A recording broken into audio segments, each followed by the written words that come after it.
یو وظیفه ده لخیم زما عزتمندو ځان سره یاد وساتئ کلم در باندې حالات راله او یو کار داسي چې ته وایې چې دا کار زما مقدمه ده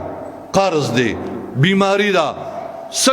کاروباري لین دی هره مسله کې چې کله ته په یو مسله کې وین خطې نو یو دیر ځل دا الفاظ جماعت کې کېنه او د سردامو کا او کینا تسبیح راوالا 31 مرتبه دا ویا احمد رسول الله محمد رسول الله څنګه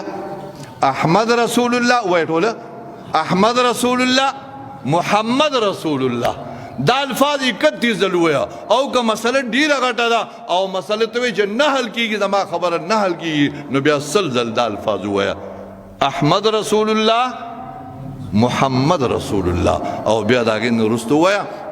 یا الله د دې مبارک نوم په خاطر باندې د حضور پاک صلی الله علیه وسلم د دې دواړو مبارکو نامو په خاطر باندې دا مسله یقیني طور بستا مسله الله رب العزت حل کوي ځکه د پیغمبر علیه السلام د الله په دربار کې لوی مقام دی او تا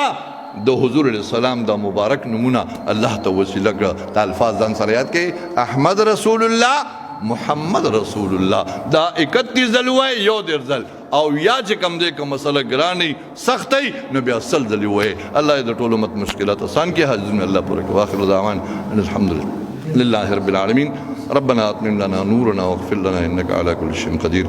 اللهم لك الحمد كما ينبغي لجلال وجهك وعظيم سلطانك اللهم إنا نسألك من خير ما سألك منه نبيك وحبيبك محمد صلى الله عليه وسلم ونعوذ بك من شر ما استعاذك منه نبيك وحبيبك محمد صلى الله عليه وسلم أنت المستعان وعليك البلاء ولا حول ولا قوة